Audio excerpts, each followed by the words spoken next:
अस्सलाम वालेकुम दोस्तों। और सबसे पहले आप सबको बहुत बहुत रमज़ान मुबारक। और मुझे भी और मेरी फैमिली को दुआ में याद रखिएगा, और मेरी तरफ से भी आप सबके लिए बहुत सारी दुआएं और नेक तमन्नाएं हैं।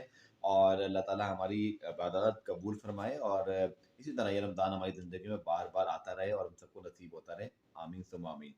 जनाब, अब मैच देखकर मैं भी बहुत लेट आया, और अभी इसलिए वीडियो भी अपलोड कर रहा हूँ क्योंकि मैच वहाँ स्टेडियम में 2 बज गए थे आते आते ही।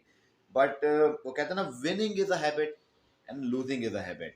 और जब आपकी टीम तगड़ी हो, कोचेस तगड़े हो, कप्तान तगड़ा हो, टीम की स्पिरिट हो, टीम ने क्वालिफाई कर लिया हो, वो कॉन्फिडेंस दिखता है। 147 जब बने, तो मुझे ये तो उम्मीद थी कि जलमीज पे बहुत अच्छी फाइट करेगा, लेकिन जो स्टार्ट दिया साइफर्ट ने और विंस ने, अब वो एक मैच विनिंग स्टार्ट ही समझा जाता है इस तरह की रन चेजेस में, जब आप ना विकेटें गिराएं और आपका रन रेट भी बहुत अच्छा चलता रहे अबव आस्किंग रेट।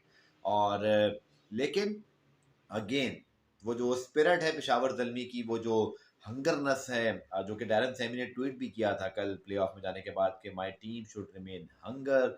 वो जो हंगर है ना, वो रहनी चाहिए, और वो हंगर दिखाई दी कि ठीक है जी, हमने क्वालीफाई कर लिया, लेकिन अभी हमने नंबर 1 भी आज पॉइंट्स टेबल पर आना है, और हम चाहते हैं कि हम क्वालीफायर खेलें, जो कि एक अल्टीमेट प्राइज़ होता है आपका प्लेऑफ में जाने का, कि you got 2 options then. So Zalmi now make sure they qualification in the qualifier. और अब वो क्वालीफायर में डेफिनेट नहीं होंगे, क्योंकि कोयटा मुल्तान का मैच है, उनके 13 पॉइंट है, एक 11 है, एक 12 है। तो जो हारा वो ज़ल्मी से नीचे ही होगा। सो दे नाउ कंफर्म, और कल हम देखेंगे कि कोयटा और मुल्तान में से कौन क्वालीफायर में कंफर्म होता है। इस्लामाबाद बादल शायद नीचे रहेगा। सो अब आज के मैच का अगर देखें, तो to be honest I am bit disappoint with the pitch. मुझे लगता है कि थोड़ी सी और अच्छी पिच होनी चाहिए, रन्स होने चाहिए। और लेकिन दोनों टीमों के लिए फेयर चांस था।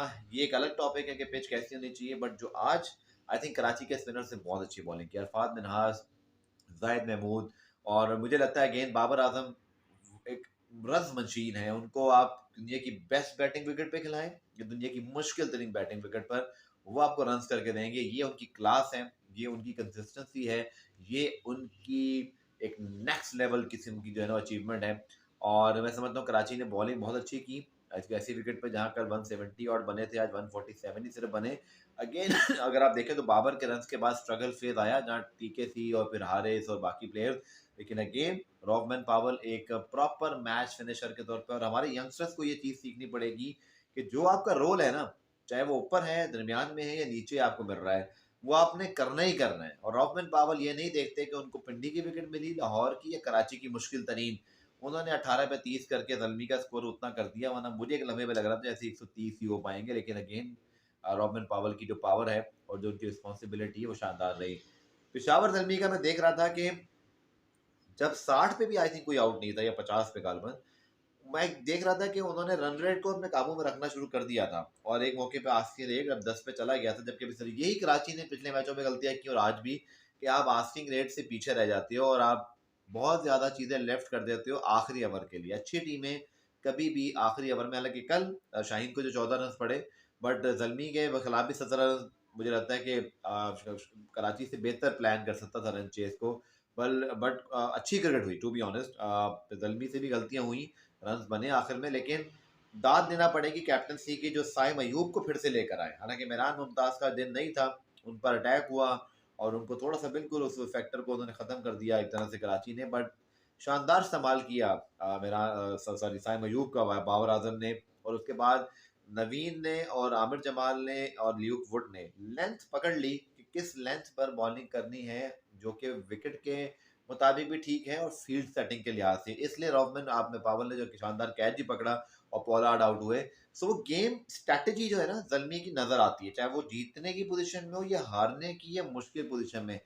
मैंने नहीं देखा कि बाबर आजम, डैरेन सैमी या पेशावर के बॉलर्स कभी मुकम्मल वेवर्ड हो गए हो। ऐसे लगता है जैसे वो अच्छी बुरी पोजीशन में भी अपना जो सिमत है ना, वो दुरुस्त रखते हैं। और ये अच्छे कप्तान की, अच्छी टीम की एक निशानी होती है कि उनको अपने रोज, अपने जो मिशन है, वो पता होता है कि करना क्या है। जीत हार बाद में आती है, बट प्लान और उसकी एग्जीक्यूशन को वो बिल्कुल जैसे मैं कर रहा हूँ ना, इस तरह जारी रखते हैं, और इवेंचुअली रिजल्ट आने लगते हैं। इसलिए जलमी ने नंबर 1 या नंबर 2 पोजीशन अपनी कंफर्म की है। अभी तो नंबर 1 पे है, कल पता चलेगा कि नंबर 1 रहती है नंबर 2।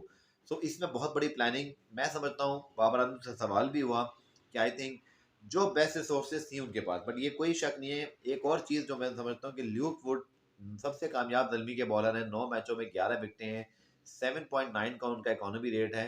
और अगर आपको याद हो रिजवान, जैसन रॉय और आज उन्होंने जैसे आउट किया पोलार्ड को, हर मैच में की मोमेंट पे की विकेट और रन्स कंटेन करके दिए उन्होंने बाबर आजम को। कमाल की बॉलिंग कर रहे हैं जनाब वो।